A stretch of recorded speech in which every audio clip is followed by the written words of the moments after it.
महावीर हनुमान जी को बाल ब्रह्मचारी माना जाता है।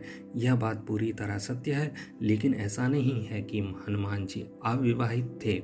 हनुमान जी का पूरी रीति रिवाज और मंत्रों के साथ विवाह हुआ था और इनके एक पुत्र भी था, लेकिन विवाह और पुत्र प्राप्ति में कोई संबंध नहीं है। इसीलिए विवाहित और पिता होने के बाद भी हनुमान जी ब्रह्मचारी ही माने जाते हैं।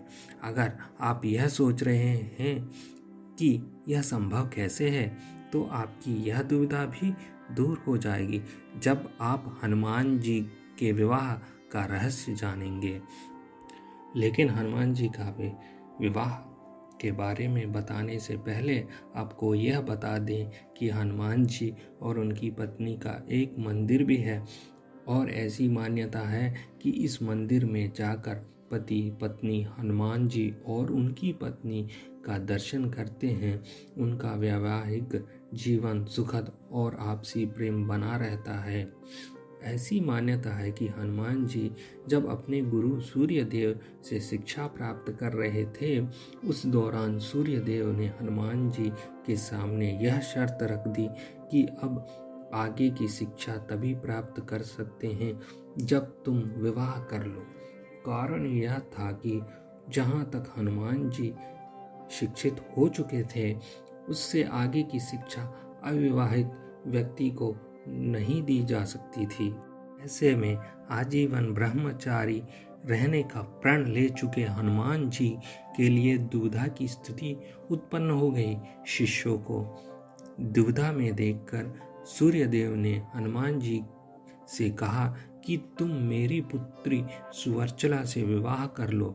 सुवर्चला तपस्विनी थी, लेकिन पिता की आज्ञा के कारण सुवर्चला ने हनुमान जी से विवाह करने स्वीकार कर लिया। इसके बाद रीति रिवाज और वैदिक मंत्रों के साथ हनुमान जी का विवाह संपन्न हुआ।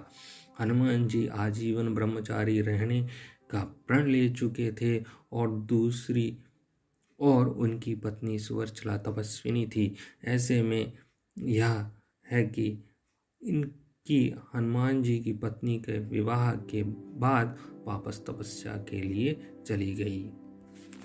हनुमान जी ने विवाह की शर्त पूरी कर ली, लेकिन गृहस्थ जीवन में नहीं रहे और आगे की शिक्षा पूरी करी।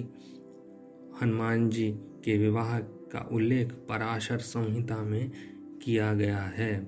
इस तरह हनुमान जी ने विवाह की शर्त पूरी कर ली और ब्रह्मचारी रहने का व्रत भी कायम रहा। हनुमान जी के विवाह का उल्लेख पराशर संहिता में भी किया गया है। आंध्र प्रदेश के खम्मम जिले में हनुमान जी का एक प्राचीन मंदिर भी है। इस मंदिर में हनुमान जी के साथ उनकी पत्नी की भी मूर्ति बनी हुई है। यानी यह पर हनुमान जी अपनी पत्नी के साथ भक्तों को दर्शन देते हैं। इस मंदिर को हनुमान जी के विवाह का इकलौता गवाह भी माना जाता है। अब प्रश्न उठता है कि हनुमान जी और सुवर्चला जब विवाह के बाद अलग रहने लगे तो हनुमान जी पिता कैसे बने। इस रहस्य का भी भेद खुलता है कि वाल्मीकि रामायण में उल्लेख मिलता है कि हनुमान जी जब लंका दहन कर रहे थे, तब लंका नगरी से उठने वाली ज्वाला की तेज आंच से हनुमान जी का पसीना आने लगा। पूछ में आग लगा को बुझाने के लिए हनुमान जी ने समुद्र पहुंचे। तब उनके शरीर से टपकी पसीने की बूंद को एक मछली ने अपनी मुंह में ले लिया। इससे मछली गर्भवती हो। अब प्रश्न उठता है कि हनुमान जी और सुवर्चला जब विवाह के बाद अलग रहने लगे तो हनुमान जी पिता कैसे बने। इस रहस्य का भेद खुलता है वाल्मीकि रामायण से। वाल्मीकि रामायण में उल्लेख मिलता है कि हनुमान जी जब लंका दहन कर रहे थे, तब लंका नगरी से उठने वाली ज्वाला की तेज आंच से हनुमान जी का पसीना आने लगा।